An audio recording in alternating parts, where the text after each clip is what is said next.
Hello everyone, और आज देख रहे हैं आप मेरा ब्लॉग 4। और आज है महाराष्ट्र दिवस, आज 1 मई है। तो मैं आज महाराष्ट्र स्पेशल चिकन करी बनाने वाली हूँ।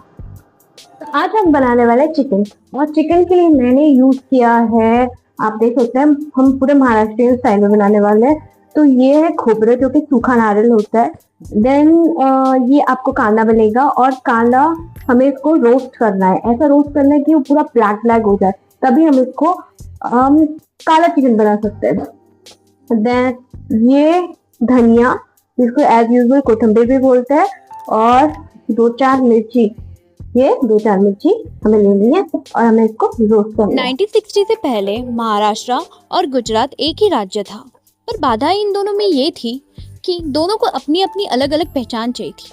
झगड़ा लोगों में नहीं था, झगड़ा तो लैंग्वेज और आइडेंटिटी को लेकर था।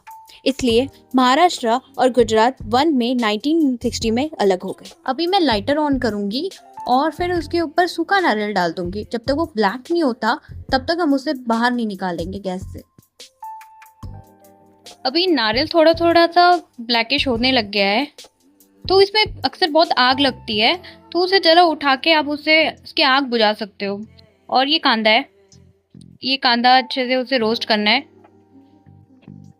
सूखे नारियल में काफ़ी भयंकर आग लग जाती है, उसे बार बार फूंक मारना पड़ता है ताकि वो बुझ जाए और ब्लैकिश हो जाए। ये हम ब्लैक इसलिए करते हैं ताकि टेक्सचर जो हो वो एकदम ब्लैक आए, क्योंकि हम काला मसाला वाला ही चिकन बना रहे हैं।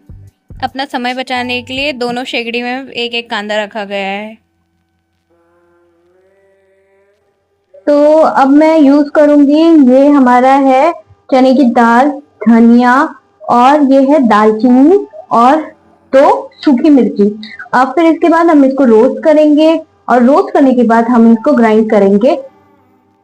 फ्राई पैन लेना है, और तब तक हीट करना है जब तक ये बहुत अच्छे से गर्म ना हो जाए। उसके बाद हम ये सारे मसाला डालेंगे इसमें, और फिर उसके बाद हमें इसमें ग्राइंड भी करना है इसे। तो मैं अभी फिलहाल निकाल देती हूँ इसके ऊपर का।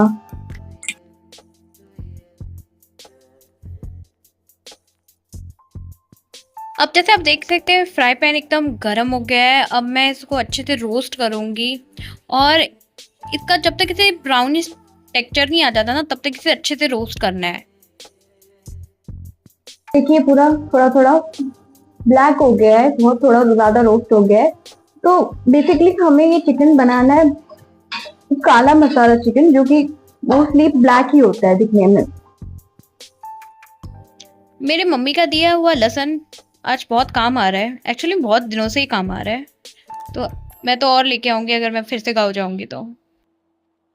और थोड़े 2-4 दाने इसमें भी डाले हैं, सॉरी 2-4 करके।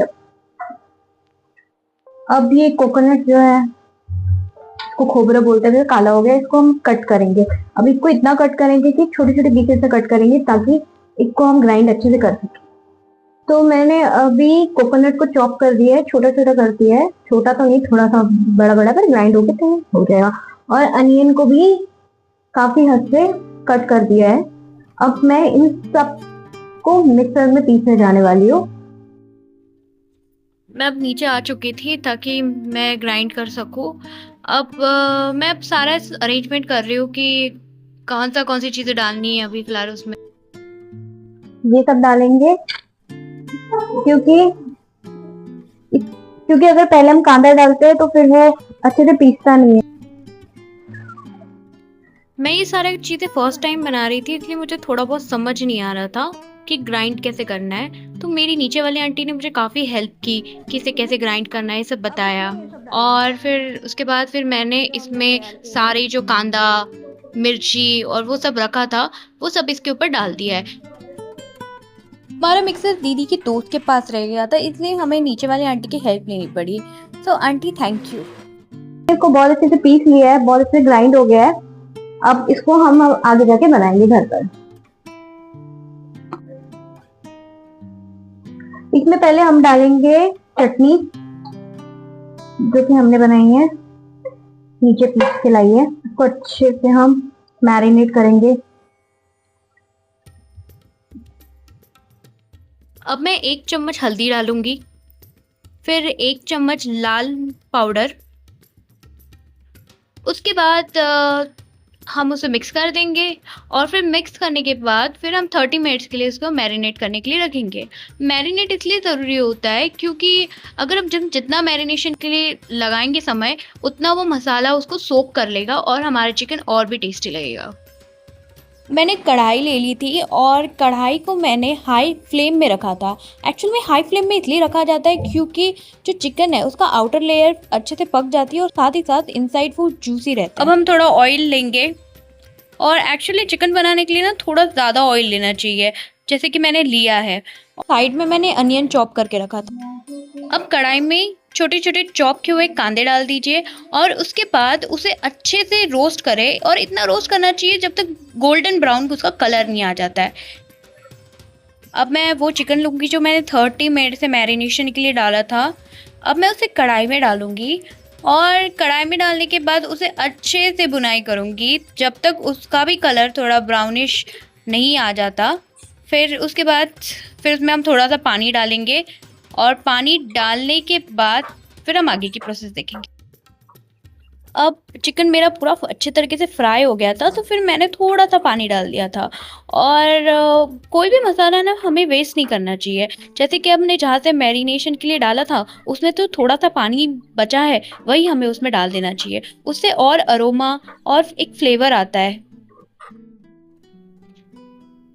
फिर चिकन जो हमने बनाया था हमें उसे ऑफ कर देना है, और ऑफ करने के बाद हाय चिकन कितना टेस्टी लग रहा है। वैसे मेरा अभी तो हम खा नहीं सकते, उसे पूरा बनाना बाकी है। चलो कोई बात नहीं। तो मैं क्या कह रही थी, तो हमें साइड में कंटेनर लेना है और उसमें थोड़ा सा ऑयल डालना है। फिर थोड़ा सा ऑयल डालने के बाद उसमें अपना लाल मिर्ची पाउडर डालना है। फिर हमने ग्राइंड करके जो मसाला पीसा था अब वो हम उसमें डाल देंगे थोड़ी देर में, और उसके बाद फिर हम उसे अच्छे से बुनाई करेंगे।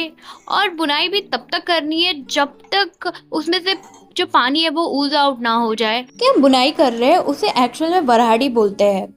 इसके बाद हम वरहाड़ी हम डाल देंगे और साथ में शॉप पे जो मिलता है काला मसाला उसमें हम ऐड करेंगे। अब हम धीरे धीरे करके काला मसाला हमारे तरी में ऐड करेंगे। जो चिकन मैंने साइड में रखा था उसे मैं वराड़ी में डालूंगी ताकि वो और अच्छे से पक जाए। याद रखना कि जो चिकन होता है उसे हमेशा मैक्सिमम 85% ही पकाना चाहिए। फिर लास्ट में डलेगा नींबू, क्योंकि नींबू जो है ना वो थोड़ा सा खट्टास दिलाता है चिकन को और वो बहुत ज़्यादा टेस्टी लगता है फिर बाद में। अगर आप नोटिस करो मैंने चिकन में ना टमाटर डाला है और ना ही दही। इसका एक रीज़न है, जैसे कि हिस्ट्री में अगर आप देखो तो महाराष्ट्र में टमाटर और दही इतने कॉमन नहीं थे, पर अब है। तो फाइनली मेरी महाराष्ट्रियन चिकन करी बन गई है, तो आप भी टेस्ट कर सकते हैं। अगर आपको मेरी चिकन करी अच्छी लगी हो तो आप भी अपने अपने घर में ट्राई कीजिए। और अब मैं आपसे अलविदा कहती हूँ, तो प्लीज लाइक, सब्सक्राइब और शेयर माय चैनल। और हो सके तो आप प्लीज बहुत सारे कमेंट करिए ताकि मुझे भी अच्छा लगे।